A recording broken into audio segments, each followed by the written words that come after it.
So I ghosted my boyfriend on New Year's Eve and I have not spoken to him since. Before I get into this, I just want to say that me and my boyfriend, we have been together for a year. Well, almost a year, 11 months. A year on February 2nd, we will have been together. Okay? My boyfriend is also 34, grown man. He also is a homeowner, has a pretty good job, and also has a business that he's starting. So let's start there, right? So recently obviously, like you all have known, I've become unemployed.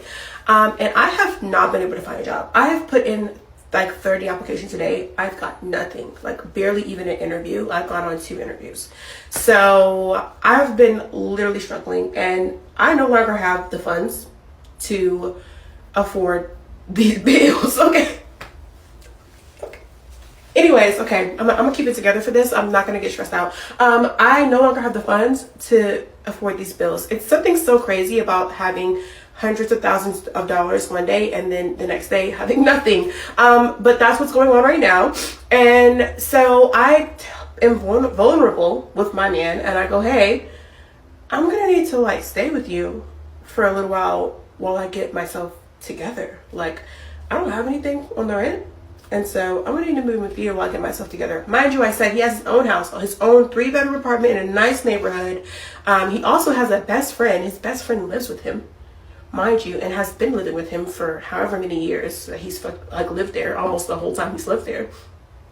And so I'm like, if his best friend can live with him, why not his girlfriend, you know? So I'm like, hey, I need a place to stay. Which honestly, in hindsight, I shouldn't even have to ask for that. He knew I was struggling. He should have said, hey, let me take something off of your plate. Like, come stay with me so that you can breathe and get this. If he really cared about me, he would have said that, but he didn't. He sat there and he watched me struggle and then watched me get to the point where I was like, hey, I just need a break. Like, I'm literally so depressed. I'm losing my mind. I can't find anything. Can you please help me? And he said, no. He said, no. He said, no, you cannot live with me. Mind you, living with him is free. Doesn't cost him anything. He said, no.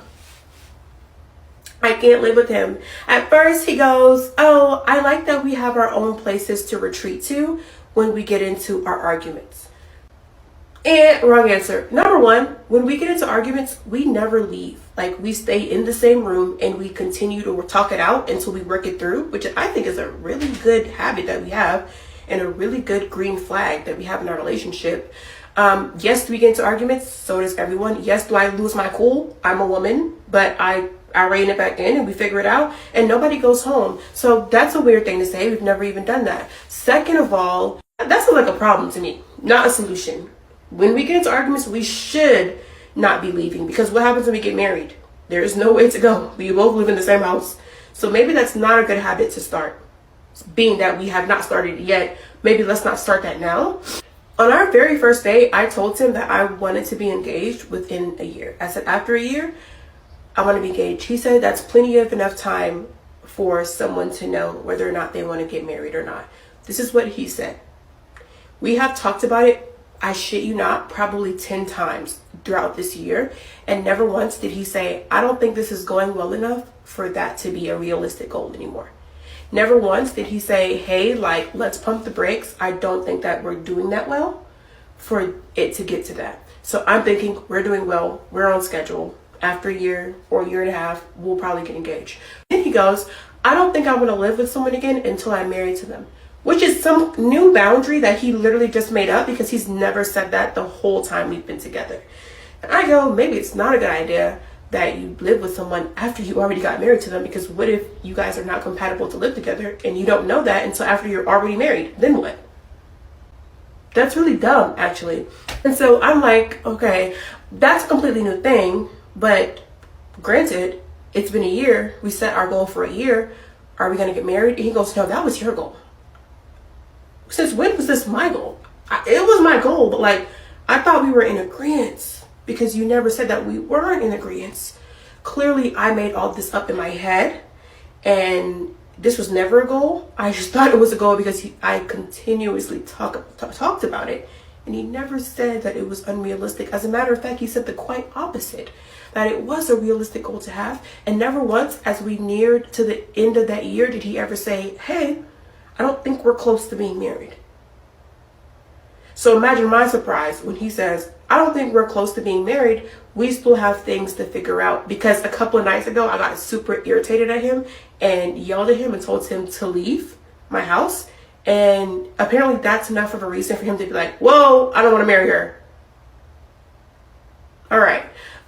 So yeah. And so I said, hey, I'm actually scared that I'm going to be homeless because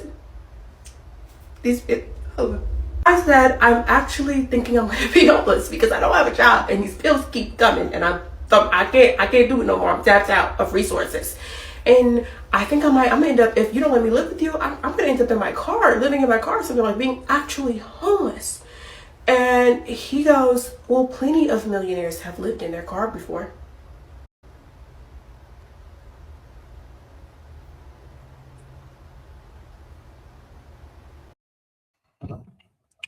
All right. Now, let's talk about closure because everybody feel like, not everybody, but some people feel like you have to have closure when you have some underlying dysfunction or underlying problem between you and a person that you're supposed to be getting to know in a relationship with, sometimes even marriages. I'm a big proponent of what's understood don't have to be explained. Um, you know when somebody rocking with you, and you know when somebody not rocking with you. You can bring it to their attention. Most of the times people gonna act like ain't nothing going on, but cause you know when they was rocking with you, the feeling that you had and what it looked like, and now you seeing something has changed. To talk about this situation, it's a lot of things. It's two sides to a story, but we only have this young lady's story right now. So, short answer: if this is somebody that you was dating, y'all in a relationship, you coming on hard times, it sounds like you know a no brainer for the person that you with to want to be the person to help you in your time of need.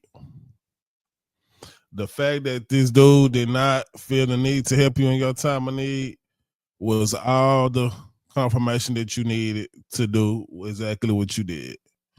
You stopped talking to him. And that's what you should have had done, in my opinion. It ain't no way that I'm dealing with a woman. We supposed to be rocking. We supposed to be locked in. I fall on hard times. I need to come stay for a little bit, you know. And she tell me, nah, you can't do that. At that point, it's nothing else to be said. It's nothing else to talk about. It is what it is at that point. My next thing is going to be finding me somewhere to, like my head, in my time of need. I don't have time to be sitting up arguing, going back and forth with a person about why they don't want to help me and they say that they supposed to be my woman. A lot of times we just got this thing where we just be wanting to know why. And it's like, there's no need to know why. The act was did. Depending on what it is, it really don't cause for no conversation. Um, I would play devil's advocate in this situation and probably list a couple of things that, dude was probably thinking, but it's not the video for that. We gonna stay on what the information that we do have. We not gonna jump into nothing else. I'm gonna say that for another time. But yeah, man. If you supposed to be rocking with somebody and you in your time of need and you can't depend on them in your time of need, bro, that's not somebody you need to be fucking with. The whole one of the one of the perks of being in a relationship is the fact that when you don't have it, that person has it. And when that person don't have it, you have it. That's the point of two people coming into one and moving in one direction. That's what a relationship is supposed to be. Two heads is better than one. 20 fingers and 20 toes is better than 10 fingers and 10 toes. Two brains is better than one. Y'all supposed to be coming together to move as one. And if y'all not doing that, what the fuck are y'all doing? You know? So that's my take on this situation. I hope this young lady figured out her situation. I hope she's not living in her car. But if she do have to live in her car, let this be some motivation, to you. And understand, bro, you gotta rock with who rock with you. And if that ain't rocking with you, hey, it is what it is. Let's move forward. Play ball. But yeah. I always need no confirmation on the information that's blatantly in your face, man. People gonna do what they want to do, and when a motherfucker rock with you, you gonna know they rock with you, and if they don't rock with you, hey, you gonna know that too. But no hard feelings, because you ain't got time to be in your feelings. You got shit to be done, and that's how I feel about that.